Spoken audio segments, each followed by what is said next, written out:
One of the greatest investments that I think anyone can make is investing in themselves. And in my previous video, I shared with you a testimony how God brought me through probably one of the darkest moments in my life when it appeared that my health was failing me. And so today I want to talk about the importance of investing in your health through personal health literacy. And I want to share with you a quote. This quote is from the book Eat for Life. It's by Dr. Joel Fuhrman. And he says that the best possible self-care is nutritional excellence. And he says for the most effective health care is proper self-care. And this is the thing. Here's the thing about health. Yes, there's a lot of information out there. This is why personal health literacy is so important. It's a lot of information out there, but you have to learn how to navigate this big world and pool of information and how to streamline that information for yourself.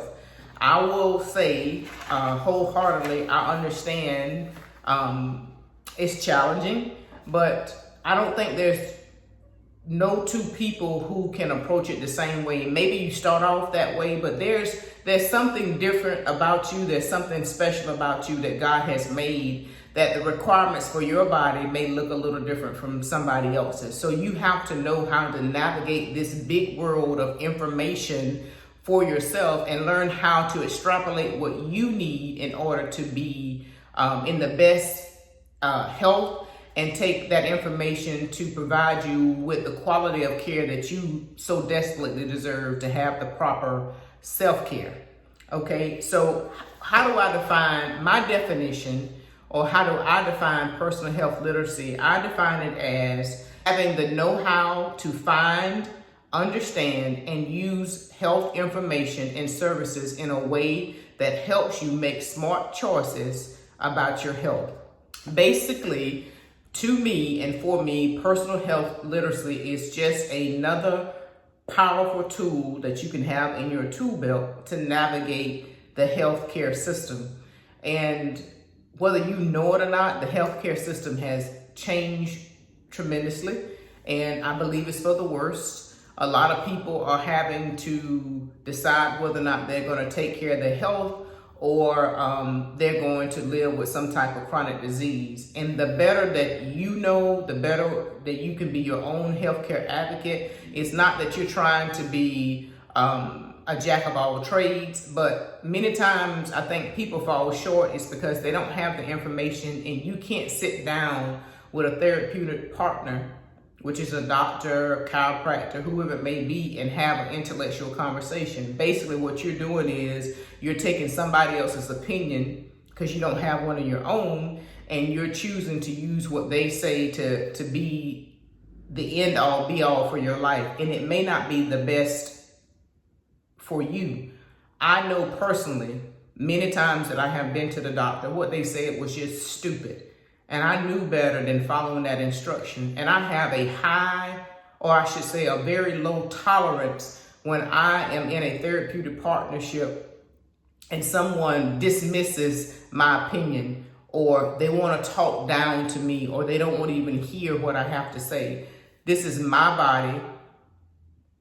It's my choice. And I make the decision on what information I choose to execute for this life, okay? This is, God created me. He's given me a mind. I can consult him. I can lean on the Holy Spirit to give me wisdom and insight.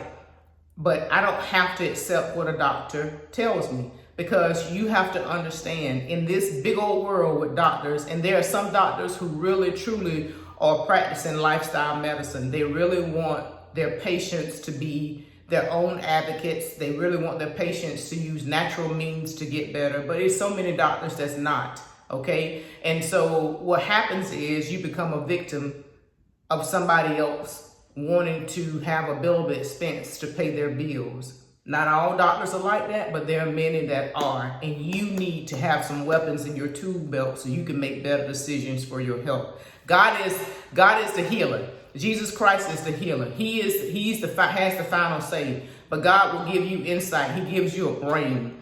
And oftentimes people take medications prescribed medications unnecessarily.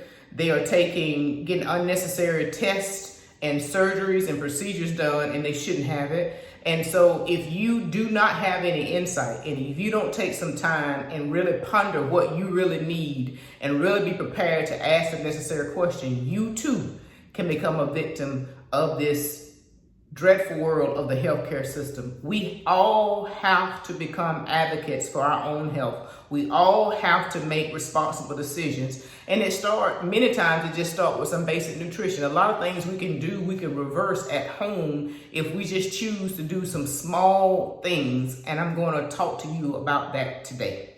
So I want to talk to you about how can you improve health literacy. I share with you the definition. It's just really your know-how and your understanding of how to navigate and understand health-related information. You're not trying to become a doctor, but you really want to be an expert on you. There's some things a doctor shouldn't have to tell you that's going on with you many times if you just take time with yourself, okay? So I have a list of things that I want to share. I may not share all of them, but I think some of these are good. So what are some of the things that you can do to enhance your health literacy? Okay, number one, I would say seek reliable sources. You want to use reputable health information. Sometimes Google is not your friend. You want to go to government health related websites. Sometimes you can get referrals from people about information you want to read. Here's a book I just gave you all a reference for. You want to read different books so you can find out different information. You don't have to go out and reinvent the wheel. Oftentimes there's somebody who has created or shared information that will help you out. Now, with that being said, you have to understand many times when people write information, oftentimes they're writing from their own opinion. And maybe you don't take on their whole premise of what they feel about something, but maybe it's one or two things that you can actually implement in your life that can be beneficial. So you want to also, you're looking at scientific research, you want to look at peer-reviewed journals. Everybody has an opinion on YouTube, but it's very few people who cite sources where they got the information from, so you can go read it for yourself. And even if you're studying, if you want to go that in depth, I know a lot of people don't, but you want to go that in depth to look at peer-reviewed journals. Those are things that you want to do, is make sure that these are qualified information that you're taking in, and just do your research. Just research. And like I said, if I have an opinion on something, I'm not asking you to adopt my opinion as your own, but maybe there's one or two things that you can say, well, I can implement this, but I'm going to add my own spin to it. There's nothing wrong with that, okay? You don't have to reinvent the wheel, all right? The second thing I want to share with you to enhance your health literacy is ask questions. One of the biggest downfalls I see when people go to doctors or they make appointments, they are afraid to ask questions, okay? The doctor essentially works for you. That medical practitioner works for you, okay? And if they say something that you don't like and you don't agree with, you don't have to go along with the protocol. You don't have to accept that, okay? And so don't feel that that you're going to be dictated to. A lot of people have a little bit of arrogance, and it's unfortunate to say, but when they're dealing with African Americans, oftentimes we are portrayed as ignorant and that we don't know any better. And some of that is our own fault. But oftentimes it's because the perception that we have no value and that our health is not a priority. Many times we're looked down upon with medical practitioners. This is true. I've had doctors say that in a roundabout way. Okay, but once you open your mouth, you should be able to articulate or even at least defend yourself about yourself, okay? So ask questions, and if you're nervous, write the questions down before you go. And even better yet, take somebody with you that can help you along the way, that helps you stay calm. This is not about the doctor, this is about you. And if someone is ignoring you and not making you feel like that your opinion matters, then you move on to somebody else. Don't settle for the first person that you see. You don't have to do that. And I understand a lot of doctors now are not accepting medical insurance. And some people have HMOs where you have to be referred to somebody, but be willing to travel if you have to go get you want the best care possible, the best care that you can afford, and be willing to do whatever it takes to get that. Okay. And oftentimes I see this. So when you have, like, say for instance, you have lab work done, and they draw your blood and these tests come back. And most doctors, when they look at these labs, all they're doing is looking down that list to see is something saying it's too high or too low. But stop them and slow them down and ask them, what does this mean? What does RBC mean? What does WBC mean? Red blood cells, white blood cells. What does neutrophils mean? How does that impact my body? And if they can't explain that to you or not willing to do that, then you need to find somebody else. This other thing before I leave this particular point is get a copy of your labs. Keep a copy of your labs for yourself, so you then in turn can say, well, 6 months ago I was here, 6 months now I'm here. Okay, let me compare these two just in case you go to another doctor, but be able to go research this information yourself.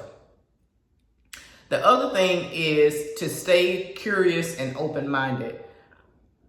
I think you should always be looking into the data, into the research of how to improve your health. What are some of the things, the upcoming things that are going on right now that can help you live a better life, to help you with longevity and lifespan, to help you to have a better quality of life. And so sometimes we are so rigid because maybe it's culture, maybe it's traditions that we've learned, and it's no longer serving you. So be open-minded. Things look different today than it used to. People are trying different things, non-invasive things. And so you want to be open-minded. You want to learn as much as you can.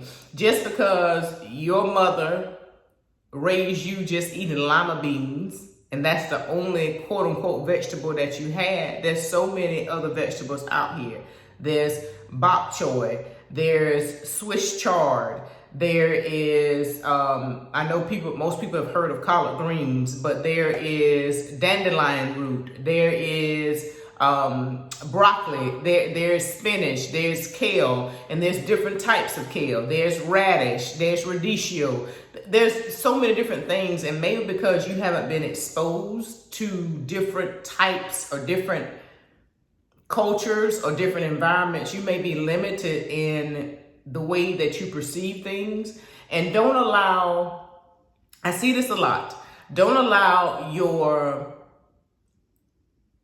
unfamiliarity with something to decide whether or not you dislike something. So say for instance, let me give you an example of that. I have a dislike for cottage cheese, pretty much cheese in general. And I've been that way from a child. I don't eat macaroni and cheese. I don't care who cooks it. I don't care who says it's nice. I don't eat coleslaw. Those are things, and and cottage cheese. Those are things I just absolutely dislike. I'm not going to eat it. And I've been that way pretty much all of my life. But let's just say somebody cooked a meal and it's pleasant to the eye. It doesn't have a horrible smell, and it's something that supports my diet style.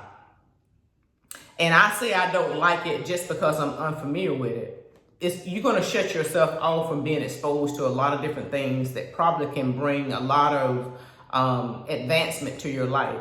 If you've always eaten from McDonald's or Burger King, that means that you're accustomed to eating out of a bag with plastic utensils. So if you go to a Michelin star restaurant, then obviously it's easy for you to pick up the menu and say you dislike everything on the menu because you're not familiar with a setting.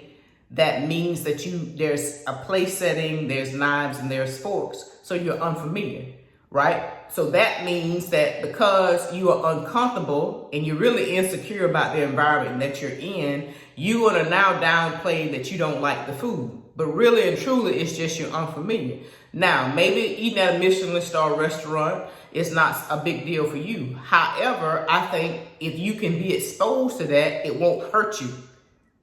Right? Just like it's not going to hurt you not to be exposed to McDonald's, Burger King, or Wendy's. You're not going to die if you never eat at a Burger King or Wendy's or McDonald's. It's nothing wrong if you do. But if you feel your life where that's the only thing that you do and that's the only thing that you're exposed to, obviously you're going to have a problem when you're in a place that has a structured environment.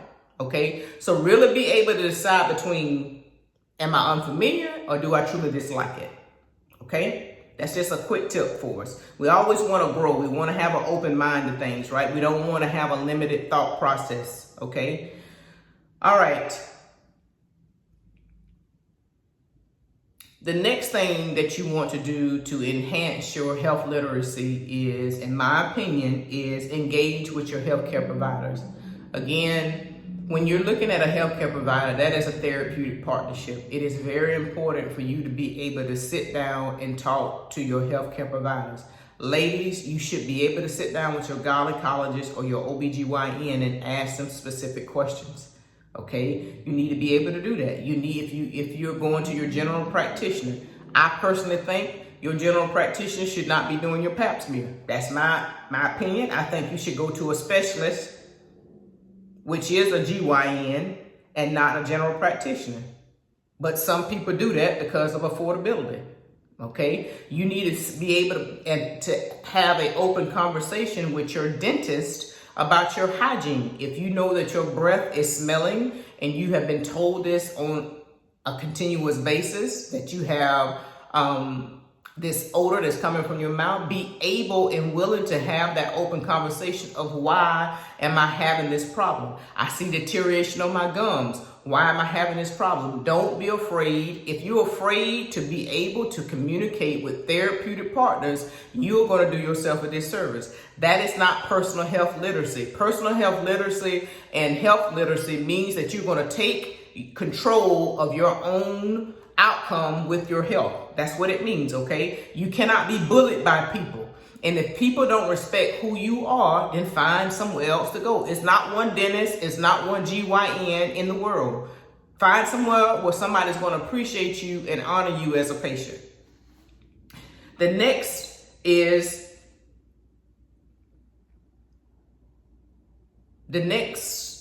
tip I want to share about enhancing your health literacy is self-care.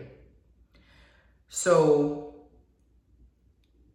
self-care to me, it means a lot of things, but I'm just going to give you a few things. And I think I shared this in a previous video that I will link in the cards about what I think for me is self-care. For me, self-care is obviously spending time, allocating quality time to hear from the Lord, study the Word of God, pray, and whatever the Holy Spirit leads me to do at that particular moment. Also, self-care for me is sleep. If I shared in that previous video, sleep is so imperative for me, and I will not mess around with it for anything. I believe that is a word that God gave to me. I believe He used that 5-letter word to save my life. And maybe it doesn't mean that much to you. A lot of people joke around that, I've been working 16 and 18 hours. I've been doing this. You stay geeked up on caffeine. You don't value your health in that way. You are losing more than you're gaining. And so self-care to me is sleep. Self-care to me also is exercise. That's important to me. Self-care to me is also my diet and nutrition. I try to eat the highest quality foods that I can afford. And so making sure that those things are a priority in my life. And so self-care to me also means taking those quiet, quality moments for myself and not feeling like I have to be on the phone talking to somebody else, that I have that enjoyment of being by myself is okay. That's also self-care for me. Self-care for me is stress management. Okay? If you are a person that comes into my life and you always have confrontation, you always have confusion, I can promise you I'm going to get rid of you. Because life does not have to be that hard. And if it does not have to be that hard with you dealing with somebody. Okay? I really protect my peace. The Bible tells us to pursue peace or to seek after it. And so that tells me that peace is not automatic, meaning that is some active role that you have to play your part in order to achieve that. And I'm willing to do that. And so anything that does not bring me peace, not discomfort, because life is going to be uncomfortable, but anything or person that does not ultimately garners peace for me, I remove it, because to me, it's just not that important. So you have to define what self-care looks like to you and then honor that. Okay? Set your boundaries and then honor that. And then you filter everything in your life based upon those priorities. And if there's anything that tries to interrupt that, then you remove it. Okay? The next thing and the final thing that I'm going to share from this list that I have, and maybe I'll do another video on the remainder, is staying informed. I cannot tell you how important it is for you to stay informed on your health. Any new or things that how should I say? I can't tell you how important it is for you to stay informed. I think it's so important for us to sit down, go get any testing that you need. And I'm going to make a video on what I think is some routine tests that everybody needs to have. And when I'm speaking to everybody, women, and some of the checkups that you need to have, and just to put it on your list to go through. So staying informed, like I said, having your blood work taken, go get your eyes checked, go see an ophthalmologist, not an optometrist, but an ophthalmologist. Women, go see your gynecologist. Go get your ears checked.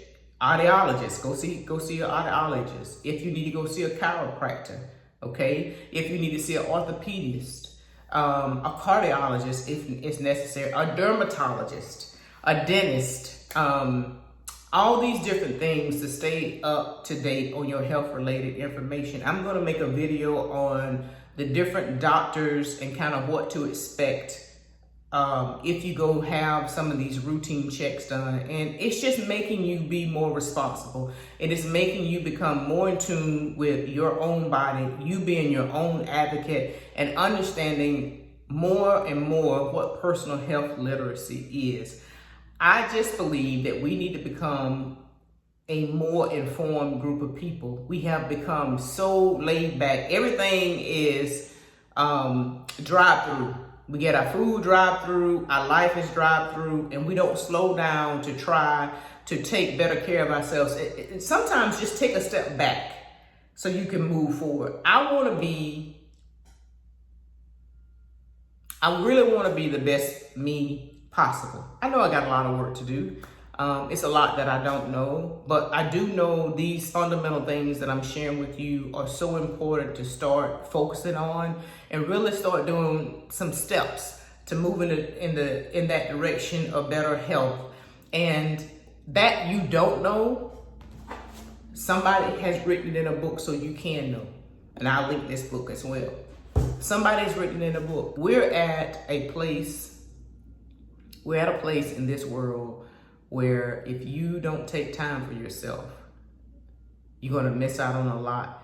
Everything is go, go, go, go, do. And I think we keep forgetting that we're the power source. Your body is the only thing that gives you authority here on earth. And so if your body gives out, that's it, right? And so it will behoove all of us to do whatever we can to take the best care of this one body that we get in our lifetime. So whether you get, say for instance, you had a heart transplant or a kidney transplant, it's not new. You're gonna get something that's already had some use and wear and tear on it. So do whatever you can to improve your life, to enhance your personal health literacy, to be an advocate for your own health, and do those things in the long run will compound. You get a compounded investment, not those one-time payoffs. Those are good, but you want to have compounded interest over time. And some of the things that I shared with you today will help you do that. It is my hope that all of us become better advocates for ourselves and our own health, that we begin to take these bodies that God has given us as gifts and understand how fragile they really are. Every day that you're living, you're dying. So you can expedite that or you can slow it down, right? I want to coast in this thing. I don't want to expedite it at all. So I hope that this video blesses you. Look for more content such as this. Make sure you like, comment, and subscribe. And I will see you in the next video. Be blessed.